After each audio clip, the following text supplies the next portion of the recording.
Okay, Danny P. Hello. Yo, what's up, Jason? What's up? Nothing much. Enjoying the class as well. Thank you. Yeah, a quick question about visualization. Hmm. So I've always been sort of like head in the clouds, kind of slightly dissociative person in my life. That's something that I'm kind of working on now through Hmm. this class and through all my magical work. So you Um, and I both. yeah, right. Okay. It's great in a lot of ways, but it sucks in many others. I know it well. Are you clumsy by any chance? Like, do you trip on stuff? Absolutely. Yeah, I do the same shit. It drives me crazy. Anyways, continue. So visualization. So I'm somebody who has very intense dreams.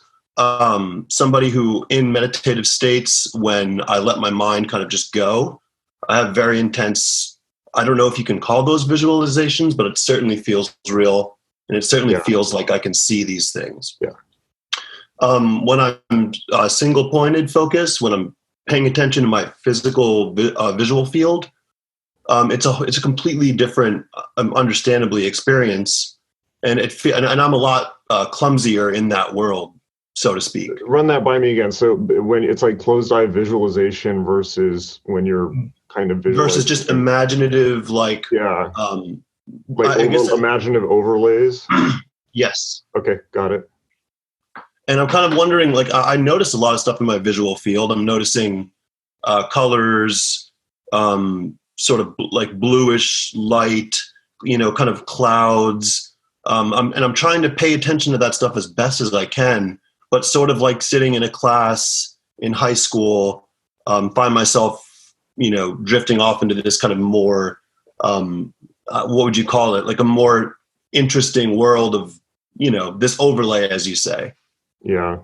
Yeah, I So always how would love you? that. They always do that in school, like, pay attention, you're gonna have to get a job one day. You can't make money daydreaming. Oh, really? Go fuck yourselves. Yeah, yeah, Where did the Apple Macintosh come from? It came from an acid trip. Every yeah. advance in human history that this species has ever made has come from daydreaming first.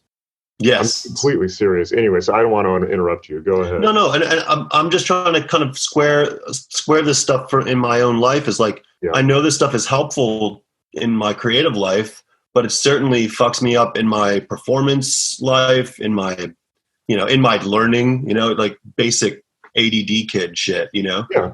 But anyway, how would you strengthen or would you even strengthen this sort of one pointed focus, sort of focusing only on your like visual field that you can actually see? So It so is this is that important. Yeah, so this is great. This is the opposite question of the one immediately prior, which was, someone was saying they were kind of they felt too materialist and within dense matter, right? Like Yeah. everyone is coming from a different position, right?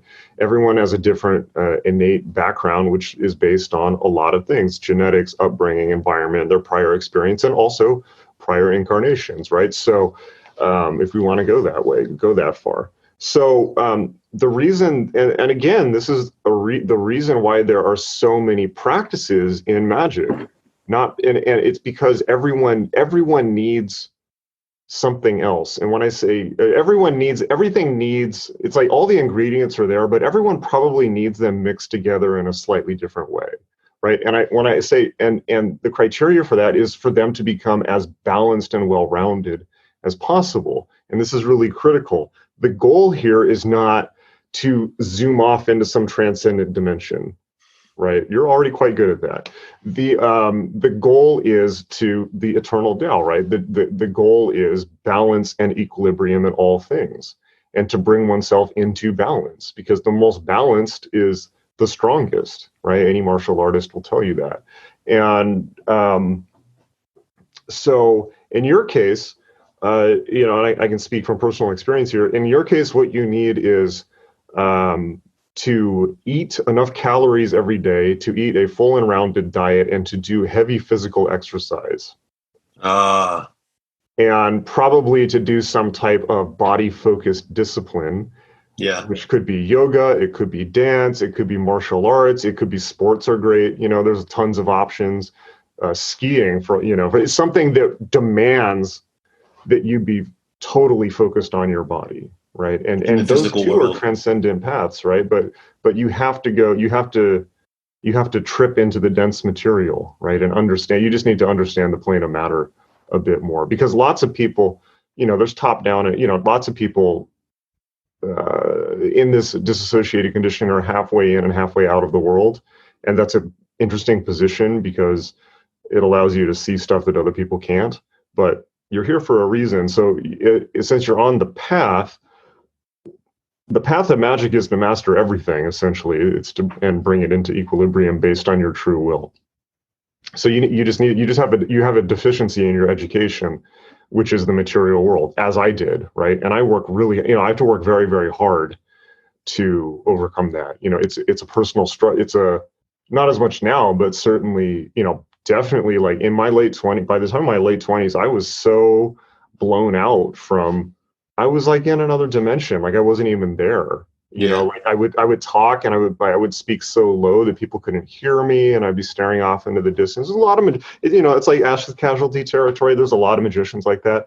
I've had to work very, very hard to ground myself, and it's a daily, it requires a lot of work from me. It's a daily thing.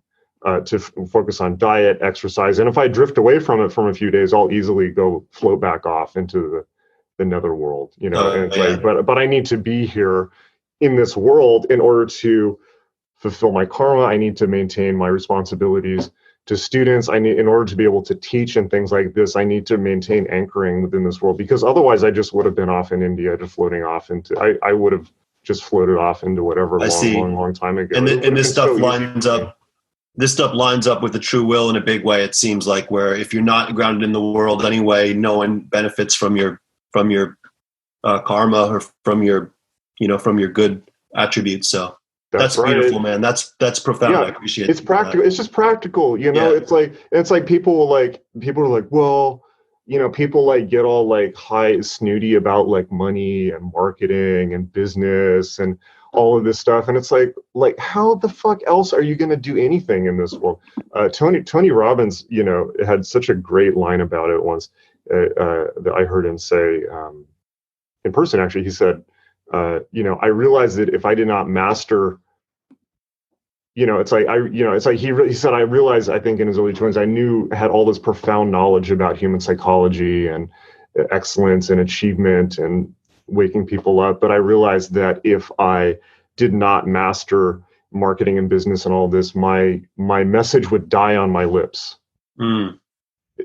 That's certainly the position I realized I was in. It's like, great, like you can have all, because it's so easy to convince yourself internally that you're like, oh, I feel the music of the spheres, but it's like, it's not, the shaman's quest, even going back to ancient mythology, the quest of the shaman is to go into the spirit world and then come back and bring something of use to their tribe. Yeah. Right. Which is hopefully what I'm modeling for everyone. It's hard. It was fucking hard. Like, it's hard, right? It's a hard quest. There's nothing easy about it. And there's no, that's why it's the hero's journey. That's why it's the structure of every movie that comes out of Hollywood. There's real danger and there are real dragons that are faced. And the attitude of the public is often negative, right? But it's like, and I'm, whatever it is, it doesn't have necessarily, I'm relating some of my own story here, but the specifics don't matter. It could be something else totally different, Yeah. Really, that's the structure of learning. If you think about it, you go off, you learn the thing, you immerse yourself in it. You probably go too far. And then in going too far, you then recover your innate sense of balance. But your innate sense of balance is now the one that incorporates this other world that you've learned about. Now you've mastered it. Now you have balance and equipoise within this. Now you bring it back and you share stuff with people. You take what can actually help people and share it with them. I share like 2% of what I learned. The rest is not helpful to people, right? Yeah. And so, but that's part, without that, it's like, well, what was the point of all of it? Yeah. Right? And what is the point of incarnating if you immediately want to vanish back off into the astral, right? There's plenty of time for that later.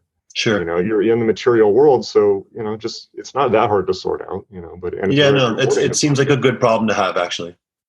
Yeah, I mean, look, the Tibetans say that most precious human incarnation. Human incarnation is the most sought after thing in the entire multiverse, in all the known universes. This is the thing that people want most. Yeah. Right. So cool. Thank you very much. You're welcome. Yeah. Good luck. Peace. Okay.